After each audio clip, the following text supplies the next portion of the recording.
Hello everyone, I'm the Mighty Blues, and welcome back to Super Smash Bros. Last time, we unlocked Luigi, our final fighter that we were missing in the roster, and we actually completed Classic Mode with him on top of that.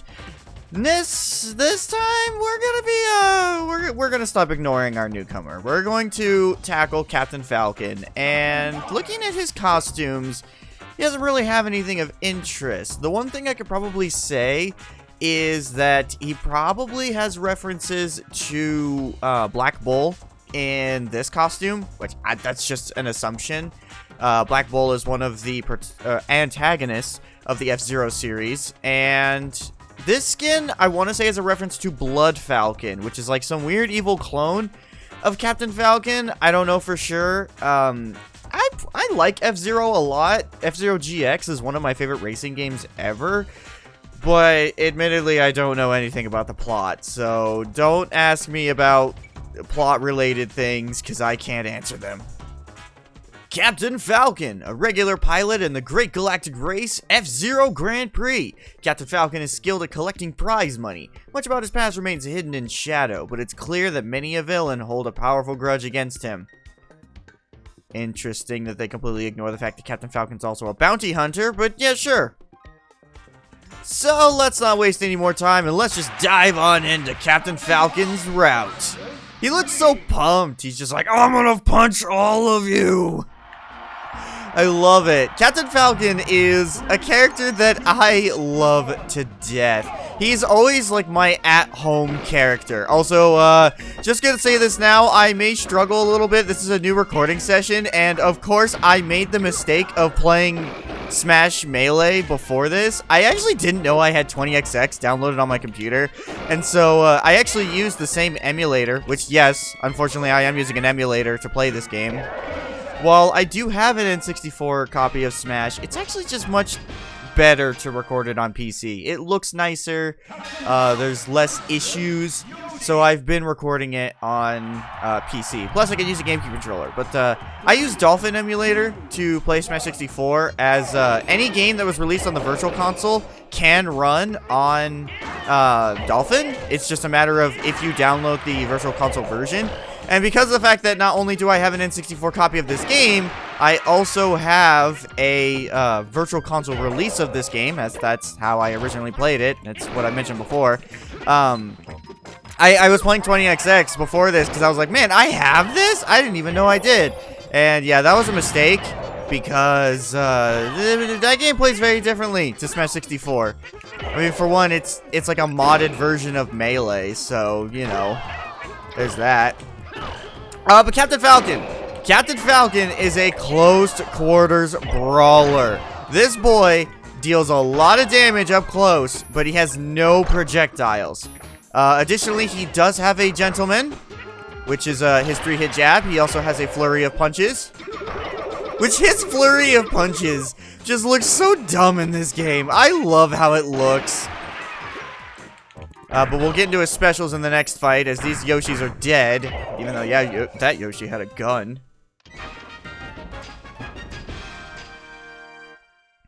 But Captain Falcon, again, he's a close quarters brawler that is just all out speed and all out damage. This boy will rip you a new one if he gets his hands on you. He's one of the fastest characters in the game, one of the only other characters catching up to Fox in terms of speed. His specials, his neutral special, the Falcon Punch. I'm sorry, due to the compression of the N64, like, the N64 was not a console that could handle voice clips, and so he's supposed to say Falcon Punch, but I always hear Falcon Punch. I've heard that ever since I was a kid. But, so his neutral special is the Falcon Punch.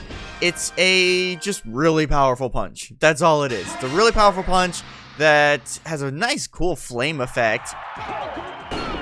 Yeah, it has like a nice flame effect that looks like a falcon. As for his down special, the Falcon Kick. Again, just another really powerful kick, similar to the Falcon Punch. I don't even know what a Falcon is, but that's what it sounds like. But as for his recovery, He does like this weird third jump, but what actually happens is if he grabs you, he gives you an explosive hug. He literally just hugs you, like he'll grab you, and then just bounce off of you and cause an explosion. Doesn't work on projectiles, unfortunately, but it will work on regular enemies. Okay, let's see if I can actually land this. There we go. You can technically jump over to that platform, but I feel like it's impossible to come back. Oh, no! I pressed the wrong button! Oh my god. Do I really have to redo this? Of course I do. Of course I do. Alright. Jigglypuff by Falcon. That was beautiful. But yeah, Captain Falcon, he's a fun character. Oh, I really wanted to show off his recovery there. There we go. Yeah, so as you can tell, he'll grab you and you'll explode. Yeah, he's just such a fun character for me. Captain Falcon is literally like, he is my like at-home character. I main him in Melee. He was literally the character that got me into competitive Smash. Also, his up smash is really weird. It looks like he does like this weird shoulder bash, but he actually doesn't. He does like that weird uppercut kind of thing. Falcon's animations are odd. I'm not gonna lie. Oh, hold on. There we go. Got the Falcon punch. Oh, that felt so satisfying, breaking Mario's shield and then getting the Falcon punch. Uh-oh. Hammer? I'm sure some people may get mad with me calling it the Falcon punch, especially because they don't even know what that is. I'll probably put up like a description of, or like a definition of a Falcon, if I can find it on Google. But like, that's just, ever since I was a kid, that's always what I thought he said. And then when I played later Smash games and he says, Falcon punch! I was like, oh, that's what he's saying. Oh, hi, Charmander. Oh, Charmander, stop, honey. And there we go, thinking I was... I accidentally hit the C-stick thinking I was playing Melee. Oh, God, Pikachu. I had such a good streak, and now you're ruining it. I mean, it doesn't help. Pikachu's one of the best characters in this game. Captain Falcon's good, but Pikachu and I was about to say Jigglypuff. Pikachu and Kirby actually take the spot as like the top-tier characters. Please explode! Thank you! And Captain Falcon is just gonna stretch himself out while in midair. Oh, I'm not worried about this in the slightest. We are just flying through Captain Falcon's route, which is hilarious considering that he's the character that you have to beat classic mode very quickly in order to do. Alright. There, let's just Falcon punch him. It's not doing much in terms of knockback, but damage. Pikachu died! Oh, I almost timed that. Come on, we'll wombo him. I'll hold him down, Samus! There we go! Okay, yeah, just do your little tornado spin. Oh, Samus, you almost screw attacked off the stage. You almost screwed yourself! Ooh, Max Tomato. I need that. Uh-oh, I don't want that bomb! Oh, Samus, you better get the hell out of there. There we go! Oh, it's so satisfying getting the Falcon punch. Like, anytime you land the Falcon punch in any Smash game, it's just so satisfying. Excuse me, Falcon punch. Well, yeah, Captain Falcon is an interesting character. His moveset doesn't rely at all on his games. Every other character so far in Smash, their moves have been reflective of their respected IPs. Captain Falcon's not the case, as he actually comes from a racing game. You don't physically play as Captain Falcon in F-Zero. You play as his car, the Blue Falcon. He's just the guy piloting the car. So it's always interesting whenever you see Captain Falcon in action because Nintendo definitely, or I guess I should mostly say Masahiro Sakurai. Masahiro Sakurai definitely focused on the speed aspect of F-Zero, as that definitely is what differentiates it from like Mario Kart. Also because it's Captain Falcon Kirby, he's so cute. And so I like that aspect of Captain Falcon, because he's a speed demon who can just rip you a new one. And that's what's great about him. But it's just interesting seeing him in action, because it's like, you know, a lot of people don't know F-Zero. As of this recording, there has not been an F-Zero game in over 20 years. The last F-Zero game we got was GX on the GameCube, which I think that came out in, what, 2004? I think it was one of the latter GameCube games to release. And it's always interesting, because some people automatically assume that, like, Captain Falcon can just do the Falcon Punch. And, well, he's done it. Oh my god, Kirby, you're so tiny, I couldn't hit you with the bat. And there was me trying to waveland. But, the only time Captain Falcon's ever done the Falcon Punch in something F-Zero related was, like, the F-Zero anime. Which, as far as I know, isn't canon. Well, I guess technically it is, considering the fact that, Rick Wheeler, the main character from the F-Zero anime, became a character in an F-Zero game. They actually made an F-Zero game based on the F-Zero anime. The early 2000s were weird. God, Kirby, why are you so small? I give you explosive hugs anyways. Alright, Falcon Punch! Never mind. So it's always interesting whenever you talk about Captain Falcon to others and people are like, oh, hey, how is he like he is in Smash? Like, he probably plays the same in the games as he does in Smash. And it's like, no, you don't even play as him. You just race. You race in his car, and that's it. Okay, sir. Ma'am. Okay, no, you need to go down, please. I really want to try seeing if I can do the Speed Demon with Captain Falcon, which would be incredibly fitting. Alright, or if I can land a good Falcon Punch. No. Yeah, why? Again, it sounds like Falcon Punch. I'm sure some people are just really mad that I keep calling it that, but that's what it sounds like. You think telling a 12-year-old that he's saying Falcon Punch, they're gonna know? Especially when they're dealing with the compression of the game and then they're playing it on like an old CRT TV. Which, man, you know what? I'm gonna go off on a tangent. I want to talk about that CRT TV that I used to play like my old games on. Man, that TV was the greatest because it was an old CRT TV. It was CRT, but the thing about it was ginormous. I'm not exaggerating when I say, as a kid, I had a 50-inch CRT TV. 50, just imagine that. To those of, I mean, I'm sure a lot of people who have not been around for that long, you know, maybe you have only known what a plasma TV is, or like an LED TV. But like the old CRT TVs, which were like the big tube ones, those things were heavy.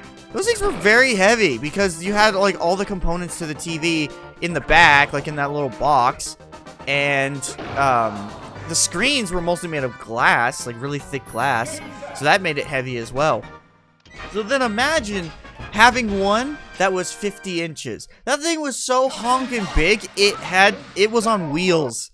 We had to roll it around. And the reason why I had that was because my grandfather, on my dad's side, was very wealthy. Very wealthy.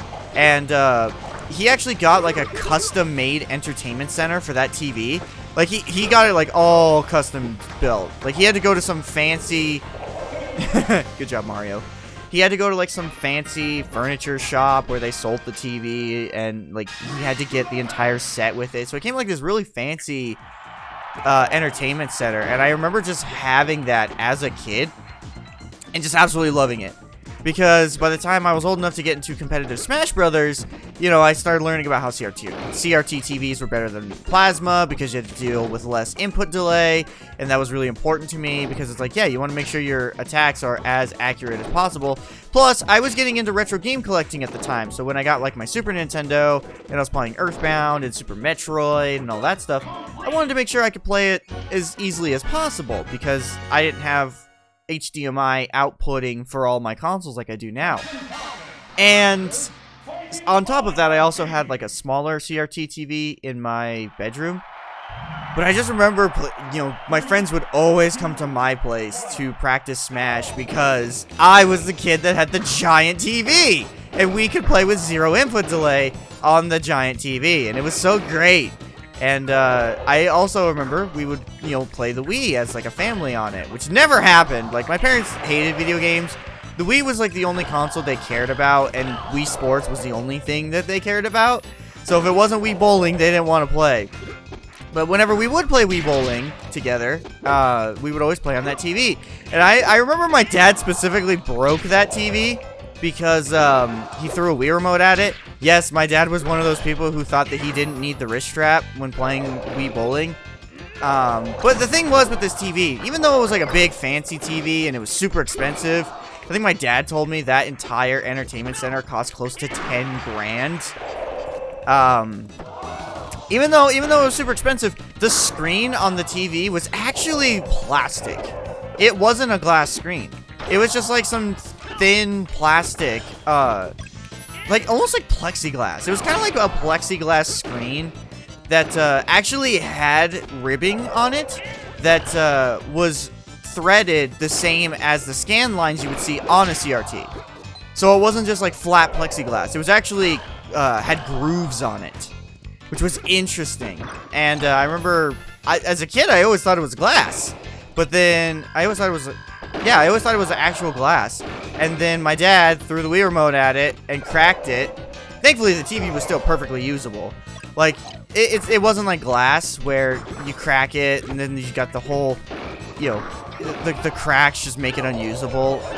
No, you could still easily use that TV. It was just like, he kind of just like broke through the plexiglass. So you really had to go up to the TV to see that crack. You really had to notice it. And man, I miss that TV. I remember playing games on it and just having the time of my life, because it was like I was playing so many fun games on just this giant TV with zero input delay. Because that stuff really, really bothers me. It's why I have my recording set up the way that I do. Like why I have certain capture devices, because I just like having zero input delay. Because like, for those of you who don't know anything about recording devices, like capture cards, most of them have input delay due to the fact that you are recording it through USB. My capture device, I use the Elgato HD60 Pro. It connects straight to my motherboard on my computer, which allows me to have zero input delay. So technically, I could just play my games straight through whatever recording software I'm using because there's zero input delay. Also, Captain Falcon's best strat here is probably going to be his Nair, because that's a 2-hit move. Or no, forward air. It's going to be fair, because it's a 2-hit move. I apologize that I haven't really been talking about Captain Falcon too much. Again, he's just like a speed demon. There's not too much to his moveset aside from like what I've already discussed. You see his moves. He doesn't have too many weird gimmicks to him. So I haven't really felt like it's important to talk about him much. Oh, God. I always felt like that broke your shield. Like that would always just break it. Uh-oh. Alright. God, Captain Falcon's barely not able to get hit by that. There we go. Yeah, I apologize. This episode was kind of like a tangent. Just talking about experiences in life, because Captain Falcon's just my bread and butter. I can play him with no issues at all. And we've played through classic mode enough times. This is episode 9. You know how things work.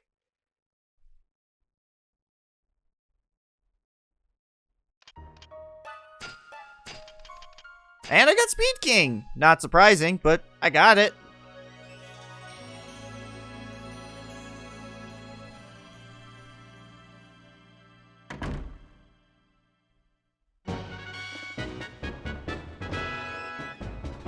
I'm gonna be 100% honest. I don't actually remember what Captain Falcon's victory screen looks like. Oh, that's so cool! Okay, so fun fact, back in the 90s, I want to say, God, when did F-Zero come out? It was a launch title for the Super Nintendo, so I want to say like 91. Nintendo Power actually had an F-Zero comic for the game. They also did one for Star Fox and Zelda and Mario and all that stuff, but the F-Zero comic was important in particular because that one actually had plot importance to the games. And they literally just took the comic and just was like, yep, this is his victory screen. Which, I'm just going to say this now, game devs, if you want me to fall in love with your game, if you have any sort of, like, if your game has any sort of relevance to a comic, reference the comic. Like, comics and manga, like, whenever a franchise just goes all out with that stuff, I absolutely adore it. It's why J-Stars is one of my favorite Shonen Jump games, because that one's just like, yeah, this is a manga series. Everything aesthetically is all about the manga. And then Jump Force came around and was like, we're Avengers 2.0. which sucks. So, yeah, reference the comics, and I will fall in love with it. Captain Falcon is number 1.